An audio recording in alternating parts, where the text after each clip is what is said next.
हरियाणा के चुनावी दंगल में कई पार्टियां उतरी थी, लेकिन बीजेपी और कांग्रेस दोनों मुख्य पार्टियों को छोड़ दें तो बीएसपी और इनेलो ही सिर्फ एक एक सीट पर आगे चल रही हैं। इसके अलावा तमाम छोटी पार्टियां हरियाणा में बुरी तरह से फेल हो गईं। यहां तक कि जेजेपी और एएसपी का गठबंधन भी काम नहीं आया।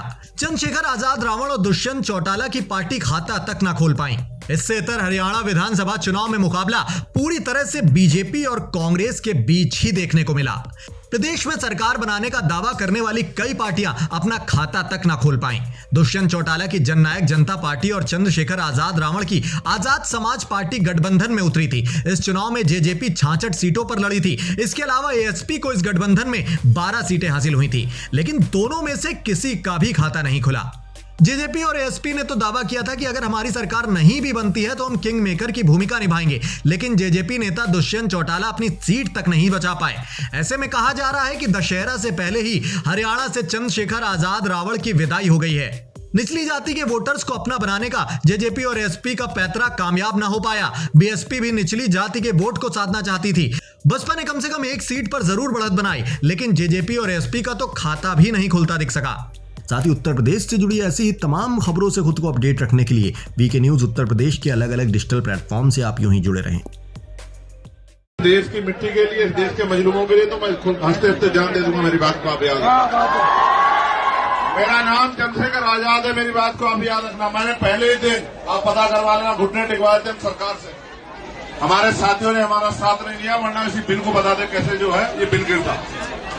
अभी भी मैं आपसे कह रहा हूं कि आप देखना, जितना बड़ा विरोध आप लोग नहीं कर पाओगे, उससे बड़ा विरोध हम लोग करके दिखाएंगे। मेरी बात को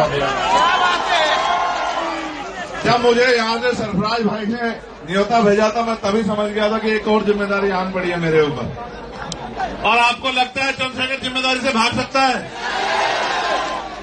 वो गोली नहीं बनी जो अभी सीने को चीर दे, याद रखना मेरी बात। मैंने उस दिन भी कहा था जब जामिया की बच्चों को घुस के मारा गया था पुलिस द्वारा, और मैं वहां था बाहर हेडक्वार्टर। मैंने उस दिन भी कहा था कि उन पर गोली तब चलेगी जब मैं नहीं रहूंगा। मैं फिर आज आपसे कह रहा हूं कि इतनी जबरदस्त विरोध होगा कि सरकार की आंखें खुल जाएंगी। मेरी बात को आप याद रखना। सड़कों पे आएंगे हम लोग पूरे जोर शोर से, अपने लोगों को बचाने के लिए, उनके हक अधिकार को बचाने के लिए, और इस गुंडागर्दी की सरकार से निजात पाने के लिए हम लोग लड़ेंगे। आप अपने आप को अकेले मत समझना मेरे भाई। ये मेरी चुनावी वो नहीं है, मेरी बात को याद रखना। ये मेरे भाई से मेरा वादा है। हर एक उस भाई से जिसके मन में भय कि सरकार उनकी प्रॉपर्टी को लूट लेगी, उनसे मेरा वादा है।